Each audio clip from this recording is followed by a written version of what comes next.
Welcome to 5 ఏపీలో polling తర్వాత హింసపై CEC serious అయింది. సిట్ ఏర్పాటుపై సీఎస్ కసరత్తు చేస్తున్నారు. ఆ డీటెయిల్స్ ని ముందుగా చూద్దాం. ఇక పల్నాడు జిల్లాలో కొనసాగుతోంది 144 సెక్షన్. అక్కడ భారీగా పోలీస్ మోహరింపు కనిపిస్తోంది. కంప్లీట్ డీటెయిల్స్ కూడా ట్రాక్ చేద్దాం. ఏపీలో కాయ్ రాజా కాయ్ ఐపీఎల్ మ్యాచ్లను మించి బెట్టింగ్లు జరుగుతున్నాయి. దానికి సంబంధించి కూడా ట్రాక్ చేద్దాం.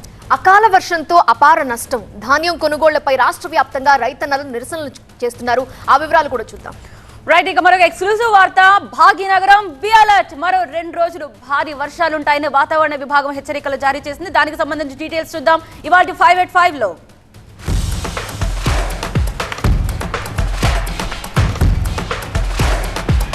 ఏపీలో కాయ్ రాజా కాయ్ అన్నట్టు మారింది పరిస్థితి. ఫలితాలపై జోరుగా బెట్టింగ్లు పెడుతున్నారు. ఐపీఎల్ ని మరిపిస్తుందని చెప్పాలి. బెట్టింగ్ లో జోరు చూస్తుంటే కూటమా వైసీపీనా అంటూ భారీగా పంద్యాలు కాస్తున్నారు. ఇక పులివెందుల కుప్పం విషయంలో అయితే మెజారిటీ పైన జోరుగా బెట్టింగ్స్ కాస్తున్నారు. పిఠాపురంలో ఎవరు గెలుస్తారంటూ పంద్యాలు కాస్తున్నారు. లక్షకు 5 లక్షలు అంటున్నారు బెట్టింగ్ రాయిళ్లు. దీనికి సంబంధించి మరింత సమాచారం మా స్పెషల్ కరెస్పాండెంట్ రవి అందిస్తారు. రవి, ఖాకీల కళ్ళకి ఎవరైనా బెట్టింగ్ రాయిలు పట్టుబడ్డారా? ఒకవేళ పట్టుబడితే వాళ్ళపై ఎలాంటి యాక్షన్స్ ఉండబోతున్నాయి? అంటే ఖచ్చితంగా అయితే బెట్టింగ్ కాయటం అనేది నేరం అయినప్పటికీ కూడా ఈ క్రమంలో ఈ ఎన్నికల తర్వాత కావచ్చు, ఎన్నికల ముందు జరుగుతున్న పరిణామాలపైన ఇప్పటివరకైతే పోలీసులు ఎక్కడా కేసు నమోదు చేసిన పరిస్థితి కనిపించలేదు. ఓటర్ల తీర్పు ఈవీఎంలో నిక్షిప్తమై ఉంది. అయితే పోలింగ్కు ముందు రోజున ఉన్న పరిస్థితులు, పోలింగ్ రోజు పరిస్థితి, పోలింగ్ తర్వాత ఉన్నటువంటి పరిస్థితులు మొత్తం పైన ఎప్పటికప్పుడు అధికారులు ఏదైతే నాయకులు ఉన్నారో, పోటీ బరిలో ఉన్నటువంటి నాయకులు, ఆ 2 పార్టీలకు సంబంధించిన నాయకులు కూడా బరిలో ఉన్న నాయకులందరూ కూడా సర్వేలు చేయించుకున్నారు. ఇవి కాక ప్రైవేట్ సర్వేలు కూడా చాలా జరుగుతున్నాయి. ఈ సర్వేల ఆధారంగా పెద్ద ఎత్తున కూడా బెట్టింగ్ రాయలందరూ కూడా కోట్ల రూపాయలు పందాలు కాస్తున్నారని చెప్పుకోవచ్చు. భీమవరం కావచ్చు, పాలకొల్లు, నర్సాపురం, ఇలాంటి ప్రాంతాల్లో హోటల్లో, లాడ్జీల్లో దిగి బెట్టింగ్ కాసేవాళ్ళు ఎవరైనా ఉంటే వారితోటి డైరెక్ట్గా కూడా హోటల్లో కూర్చొని అప్పటికప్పుడు అగ్రిమెంట్లు కూడా రాసుకున్న పరిస్థితి కనిపిస్తుంది. మనకంతున్న సమాచారం ప్రకారం 5 నుంచి 10% కమిషన్ కూడా మధ్యవర్తులు కూడా తీసుకున్న పరిస్థితి కనిపిస్తుంది. ముఖ్యంగా పిఠాపురం, అదేవిధంగా కుప్పం, మంగళగిరి, ఉండి నియోజకవర్గానికి సంబంధించి, అదేవిధంగా పులివెందుల ఏదైతే క్రియాశీలక నియోజకవర్గాలు ఉన్నాయో ఆ నియోజకవర్గాలతో పాటు ఓవరాల్గా రాష్ట్రంలో 170 స్థానాల్లో ఏ పార్టీ అధికారంలోకి రాబోతుంది, ఏ పార్టీకి ఎన్ని సీట్లు వస్తాయనే విషయంపైన కూడా భారీగా కూడా బెట్టింగ్ రాయిళ్ళు తమ సర్వేల ద్వారా కూడా ఎప్పటికప్పుడు సంఖ్యని తేల్చుకుంటున్నారు. ఆ ప్రకారమే బెట్టింగ్ కాసే వాళ్ళు ఉన్న చోట్ల బెట్టింగ్ కాసేందుకు ఆసక్తి కనబరుస్తున్న వారందరినీ కూడా ఆకర్షిస్తున్న పరిస్థితి కనిపిస్తుంది. అంటే సుమారుగా కూడా ఒక బెట్టింగ్ కాసే సమయంలో ₹1,00,000 కనుక ఒక పందెం కాస్తే దానికి 1,50,000 ఇచ్చేటట్టు, ఓడిపోయిన వ్యక్తులు 1,50,000 ఇచ్చేటట్టు, అలాగా పెద్ద ఎత్తున అయితే కోట్ల రూపాయల బెట్టింగ్ అయితే కొనసాగుతున్న పరిస్థితి కనిపిస్తుంది. ముఖ్యంగా చూసుకుంటే పిఠాపురంలో పవన్ కళ్యాణ్ పోటీ చేశారు. అక్కడ వంగాగీత వైసీపీ నుంచి పోటీ చేసిన పరిస్థితి. ఆ నియోజకవర్గంతో పాటు ఉండి నియోజకవర్గం ఉమ్మడి పశ్చిమ గోదావరి జిల్లాలో చాలా క్రియాశీలకంగా ఉన్నటువంటి నియోజకవర్గం. అక్కడ రఘురామకృష్ణరాజు పోటీ చేయడంతో పాటు మాజీ ఎమ్మెల్యే శివరామరాజు పోటీ చేశారు. పివిఎల్ నరసింహరాజు వైసీపీ నుంచి పోటీ చేశారు. ఇట్లాంటి త్రిముఖ పోటీ ఉన్న చోట్ల ఎలాంటి పరిస్థితులు ఉంటాయి, రఘురామకృష్ణరాజు పైన ఉన్నటువంటి అంచనాలు ఏ మేరకు ఫలిస్తాయి, లేదు శివరామరాజుకి ఎన్ని ఓట్లు రాబట్టుకోగలుగుతారు, విజయ అవకాశాలు ఏ విధంగా ఉన్నాయి, అదేవిధంగా వైసీపీకి సంబంధించి విజయ అవకాశాలు ఎలాగున్నాయి, ఈ రకంగా ఎప్పటికప్పుడు అయితే బేరీజు వేసుకున్న పరిస్థితి కనిపిస్తుంది. హోటల్స్ రూముల్లో, అదేవిధంగా లాడ్జీల్లో కూడా ఇప్పటికే చాలామంది పెద్ద ఎత్తున డబ్బు సంచులతో దిగిపోయారు. క్యాష్ను మధ్యవర్తుల దగ్గర పెట్టడం, లేదా అగ్రిమెంట్ ప్రకారం ముందుగా రాసుకున్న అగ్రిమెంట్లు, ప్రామిసరీ నోట్లు కావచ్చు, ఇతర అగ్రిమెంట్లు కావచ్చు రాసుకొని వాటి ప్రకారం కూడా ముందుకు వెళ్ళేటువంటి పరిస్థితి కనిపించింది. గత ఎన్నికల్లో 2019 ఎన్నికల సమయంలో కూడా ఇదే రకమైన వాతావరణం ఎన్నికల ముందు కావచ్చు, ఎన్నికల తర్వాత కావచ్చు కనిపించింది. పెద్ద ఎత్తున అప్పుడు గెలుస్తారనుకున్న నాయకులందరూ కూడా గెలుస్తారని ఎవరైతే నాయకులు అనుకున్నారో వారిపైన కూడా పందాలు గాయటం, అదే చాలా చోట్ల పందాలు కాసిన వారి జాతకాలన్నీ కూడా తారుమారైపోయిన పరిస్థితి కనిపిస్తుంది. చాలా చోట్ల బెట్టింగ్ కాసిన వాళ్ళందరూ కూడా నష్టపోయినటువంటి పరిస్థితి కనిపించింది. అయితే ఈసారి మాత్రం అభ్యర్థులు ఎవరైతే పోటీలో ఉన్నారో అభ్యర్థులు కూడా వ్యక్తిగత సర్వేలు చేసుకుంటున్నారు. పోలింగ్ తర్వాత కూడా ప్రస్తుతం ఉన్న పరిస్థితులపైన ప్రైవేట్ సర్వేలు చేసుకున్నారు తమ సొంత సర్వేల ఆధారంగా. అదేవిధంగా బెట్టింగ్ కాసేటువంటి వ్యక్తులు కూడా సిండికేట్గా ఏర్పడి మొత్తం, అంటే ఒక వ్యక్తి తన సొంత డబ్బులు పెట్టకుండా మొత్తం గ్రూపుగా కూడా తన సర్కిల్లో ఉన్నటువంటి వ్యక్తులందరూ కూడా డబ్బులు కూడగట్టుకుని జమ చేసుకుని మొత్తంగా కూడా కోట్ల రూపాయల్లో పెట్టుబడి బెట్టింగ్ పెడుతున్నటువంటి పరిస్థితి కనిపిస్తుంది. అయితే దీనిపైన పర్టికులర్గా అయితే పోలీసులకు ఇప్పటివరకు కూడా ఫిర్యాదులు రాకపోవడంతో పోలీసులు అయితే మాత్రం ఈ విషయంలో ఎక్కడ చర్యలు తీసుకున్న దాఖలాలు కనిపించట్లేదు. ఈ మొత్తం ఏదైతే ఆసక్తికర నియోజకవర్గాలు ఏవైతే ఉన్నాయో, కీలకమైన నాయకులు పోటీ చేసిన నియోజకవర్గాలు ఉన్నాయో వాటిపైన అయితే మాత్రం భారీగా బెట్టింగ్ జరుగుతున్నాయనేది మాత్రం మనకున్నటువంటి సమాచారం. Right, thank you Ravi. Fourth exclusive వార్త. అకాల వర్షాలతో రాష్ట్ర వ్యాప్తంగా పెద్ద ఎత్తున పంట నష్టం వాటిల్లింది. లబోదిబోమంటున్నారు రైతన్నలు. వెంటనే ధాన్యం కొనుగోలు చేయాలని రైతులు రోడ్డెక్కారు. నిజామాబాద్, రాజన్న సిరిసిల్ల, యాదాద్రి జిల్లాల్లో పెద్ద ఎత్తున రైతులు ఆందోళనకు దిగారు. అసలు ధాన్యం కొనుగోలుపై సీఎం ఏం చెప్పారు? నిన్నటి రివ్యూ మీటింగ్ లో అధికారులకు ఎలాంటి ఆదేశాలు ఇచ్చారు? అసలు ప్రభుత్వం యాక్షన్ ప్లాన్ ఏంటి?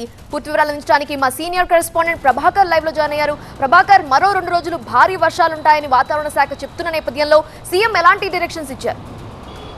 సీఎం గత 2 రోజులుగా కూడా వరుస రివ్యూలను దీనిపైన నిర్వహిస్తూ వస్తున్నారు. అకాల వర్షాలు, పంట నష్టం, అట్లాగే తడిసిన ధాన్యాన్ని కొనుగోలు చేసే యాక్షన్ ప్లాన్, ఈ అంశాలపైన ప్రత్యేకంగా దృష్టి సారించారు. సో వీటికి సంబంధించి అధికారులకు ఎప్పటికప్పుడు సూచనలు ఇస్తున్నారు. అధిక వర్షపాతం ఉన్న నేపథ్యంలో, భారీ వర్షాలు ఉన్న నేపథ్యంలో తెలంగాణ, ఉత్తర తెలంగాణతో పాటుగా తెలంగాణకు సంబంధించిన కొన్ని జిల్లాల్లో పెద్ద ఎత్తున వర్షం పడే అవకాశం ఉన్న నేపథ్యంలో ఇప్పటికీ అలర్ట్గా ఉండాలని చెప్పారు. ఇక గత 2-3 రోజులుగా కురిసిన వర్షాలకు తడిసిపోయిన ధాన్యాన్ని కొనుగోలు చేయడం లేదంటూ చాలా జిల్లాల్లో రైతులు రోడ్డెక్కుతున్నారు. చాలా చోట్ల ఆందోళన కార్యక్రమాలు నిర్వహిస్తున్నారు. సో దీనికి సంబంధించి కూడా సీఎం చాలా స్పష్టంగా చెప్పారు అధికారులకి, ఎక్కడా కూడా తడిసిన ధాన్యాన్ని నిరాకరించొద్దు, కొనుగోలు చేయాలి. సో దానికి సంబంధించిన యాక్షన్ ప్లాన్ కూడా అధికారులు చేపట్టాలి. వెంబటే ప్రతి కొనుగోలు కేంద్రంలో కూడా తడిసిన ధాన్యాన్ని కొనుగోలు చేయాలి అనేది అయితే అధికారులకు ఇప్పటికే స్పష్టమైన ఆదేశాలు ఇచ్చారు. దాంతోపాటుగా చాలా చోట్ల తరుగు తీస్తున్నారనే ఆరోపణ రైతుల నుంచి వస్తుంది. చాలా చోట్ల ఆందోళనలు కూడా జరుగుతున్నాయి. క్వింటాలకు 3-4 కిలోల తరుగును తీస్తున్నారంటూ రైతులు రోడ్డెక్కారు. నిన్న కూడా బీఆర్ఎస్ పార్టీ చేపట్టిన ఆందోళన కూడా ఈ పాయింట్ను ఎక్కువగా హైలైట్ చేశారు. సో దీనికి సంబంధించి కూడా ఇంతకుముందే సీఎం కానీ, అటు అగ్రికల్చర్ అధికారులు కానీ, వ్యవసాయ మంత్రి కానీ దీనికి సంబంధించి స్పష్టమైన ఆదేశాలు ఇచ్చారు.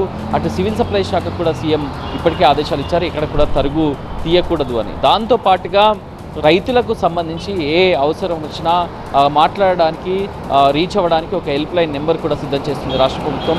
సో రానున్న 2 రోజులు 3 రోజులు భారీ వర్షాల ఫోర్కాస్ట్ ఉన్న నేపథ్యంలో సో దీన్ని అందుబాటులోకి తీసుకొచ్చి ఇప్పటివరకైతే దీన్ని ఎక్కడ కూడా ఇంట్రడ్యూస్ చేయలేదు. సో ఇప్పుడు దీన్ని ప్లాన్ చేస్తున్నారు. ఒక హెల్ప్ లైన్ సెంటర్ను పెట్టి తడిసిన ధాన్యం ఎక్కడెక్కడ కొనట్లేదు, ఎక్కడ పెండింగ్లో ఉంది అనే దానిపైన ఒక కంప్లైంట్ బాక్స్ని అయితే పెట్టాలనే ఆలోచనలో ప్రభుత్వం ఉంది. సో దీనికైతే పర్టికులర్గా ప్రభుత్వం అయితే మొదటి నుంచి కూడా, వర్షాలు పడిన మొదటి రోజు నుంచి కూడా, ఎలక్షన్ కోడ్లో ఉన్నప్పటికీ కూడా ఇంట్లో నుంచి సీఎం రివ్యూ చేశారు. దాని తర్వాత సెక్రటేరియట్కి వచ్చిన, లాంగ్ బ్రేక్ తర్వాత సెక్రటేరియట్కి వచ్చినా కూడా మొదటి రోజు సివిల్ సప్లైస్ అట్లాగే అగ్రికల్చర్ మీద రివ్యూ చేశారు.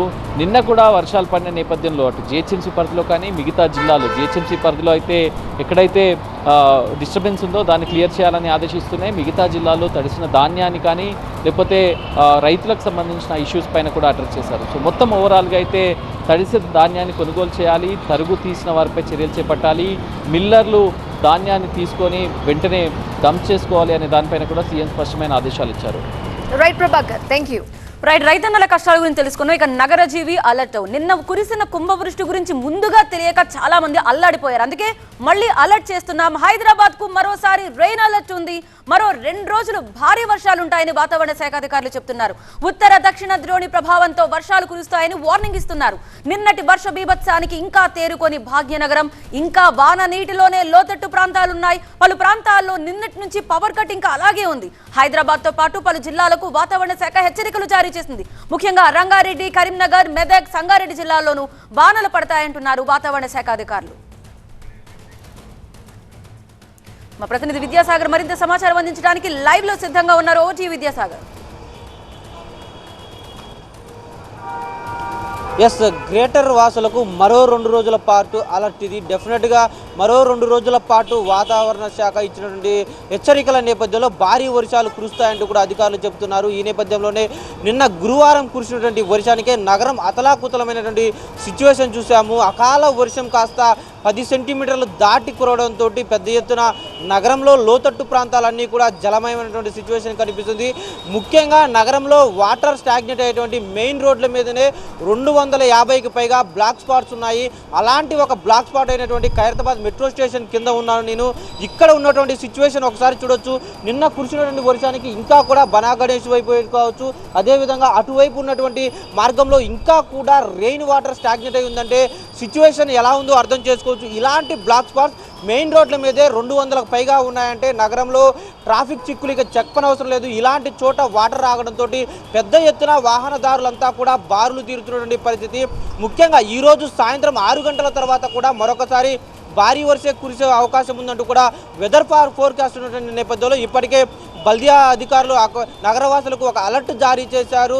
నగరవాసులంతా కూడా రెయిన్ అప్డేట్స్ ఫాలో అవుతూ వాటికి అనుగుణంగా తమ జర్నీని ప్లాన్ చేసుకోవాలని సూచిస్తున్నారు. ఎందుకంటే సాయంత్రం 6 గంటల తర్వాత ఎవరైతే ఎంప్లాయీస్ ఉంటారో వారందరూ కూడా ఒకేసారి బయటికి రావడంతో నిన్న చూసాము సాయంత్రం 6 గంటల నుంచి రాత్రి 10 గంటల వరకు కూడా ఎక్కడికక్కడ రోడ్లపై దిగ్బంధనం లాగా వాహనాలు ఆగిపోయినటువంటి సిచ్యువేషన్. ఈ నేపథ్యంలోనే వాహనదారులను రెగ్యులేట్ చేసేటువంటి పద్ధతి కూడా ఇటు ట్రాఫిక్ సిబ్బంది అటు బల్దియా అధికారులు సమన్వయంతో పనిచేసేటువంటి చర్యలు కూడా తీసుకున్నారు. మరొక వైపు రెయిన్ కురిసేటువంటి ప్రాంతాలు ముఖ్యంగా లోతట్టు ప్రాంతాల్లో 30 డిఆర్ఎఫ్ టీమ్స్ను అలర్ట్ చేసి ఎక్కడ వాటర్ స్టాగ్నెట్ అయినా సరే వాటిని వెంటనే తొలగించేలాగా చర్యలు చేపడుతున్నారు. దాంతోపాటు ఈదురుగాలు 30 నుంచి 40 కిలోమీటర్ల వేగంతో వీచేటువంటి అవకాశం ఉందంటూ కూడా వాతావరణ శాఖ చెప్తున్న నేపథ్యంలో చెట్లు విరిగిపడినా సరే వాటిని వెంటనే రోడ్ల మీద నుంచి తొలగించేందుకు దిశగా బల్దియా చర్యలు చేపట్టింది. ముఖ్యంగా గ్రేటర్ వాసులకు చెట్ల కింద ఉండడం కానీ ఎలక్ట్రిక్ పోల్స్ వద్ద ఉండడం కానీ చేయొద్దంటూ కూడా ఆదేశాలు జారీ చేస్తుంది. దాంతోపాటు భారీగా వర్షం కురిసిన తర్వాత అందరూ ఒకేసారి బయటికి వచ్చినప్పుడు ఎక్కడ మ్యాన్ హోల్ ఉందో తెలియదు వరదలో, కాబట్టి ఇబ్బందులు ఎదురయ్యేటువంటి అవకాశం ఉంది. అత్యవసరమైతే తప్ప బయటికి రావద్దన్నటువంటి హెచ్చరికలను కూడా జారీ చేసినప్పటికీ కూడా అందరూ ఒకేసారి రోడ్ల మీదకి రావడం వాహనదారులంతా కూడా ట్రాఫిక్లో ఇరుక్కుపోయినటువంటి సిచ్యువేషన్ కనిపిస్తుంది. మరో 2 రోజుల పాటు కూడా ఇదే విధంగా భారీ వర్షాలు కురిసేటువంటి నేపథ్యంలో ఇప్పటికే బల్దియా అప్రమత్తమైంది. ఉన్నతాధికారులు కూడా అవసరమైతే గ్రౌండ్ లెవెల్కి వచ్చి ఎప్పటికప్పుడు సిచ్యువేషన్ అబ్జర్వ్ చేస్తున్నారు. ముఖ్యంగా ఇలాంటి బ్లాక్ స్పాట్స్ ఏవైతే ఉన్నాయో వాటర్ స్టాగ్నెట్ అయ్యే చోట వీటి దీర్ఘకాలిక పరిష్కార మార్గాలు ఏంటన్న దాని మీద కూడా ఒకవైపు కసరత్తు చేస్తున్నారు. గత కొద్ది రోజుల పాటు కూడా ఎన్నికల హడావుడిలో ఉన్నటువంటి అధికారులు మాన్సూన్ ప్రిపరేషన్ అనేది ప్రారంభించాలి, కానీ ఇప్పటివరకు ఎన్నికల బిజీలో ఉన్నామంటూ చెప్తున్నారు. అకాల వర్షాలు సడన్గా కురవడంతో డెఫినెట్గా ఒక్కసారిగా నగరం అంతా కూడా అతలాకుతలమైనటువంటి సిచ్యువేషన్ కనిపిస్తుంది. ఎక్కడ వర్షం పడినా సరే 4 సెంటీమీటర్ల వర్షం కురిసిందంటే దాని తర్వాత రెయిన్ స్టామ్ వాటర్ ఏవైతే నాలాలు ఉన్నాయో వాటికి వాటర్ అంతా కూడా బయటికి వచ్చేస్తుంది. ఈ నేపథ్యంలోనే రోడ్ల మీద నదుల్లాంటి ప్రవాహాలు చూస్తున్నాము. ఎక్కడ పడితే అక్కడ వాటర్ స్టాగ్నెట్ అవ్వడము, దానికి తోడు ట్రాఫిక్ చిక్కులో ఉండడం అంతా కూడా ఇబ్బందికరంగా మారినటువంటి నేపథ్యంలో డెఫినెట్గా ఆ దిశగా చర్యలు చేపట్టాలంటూ కూడా బల్దియా అధికారులు ఓవైపు గ్రేటర్ వాసులకు అలర్ట్ జారీ చేస్తున్నారు. Right, thank you so much Vidyasagar details అందించినందుకు. ఇది వాళ్ళ 585 బ్రేక్ చూస్తూనే ఉండండి టీవీ 9.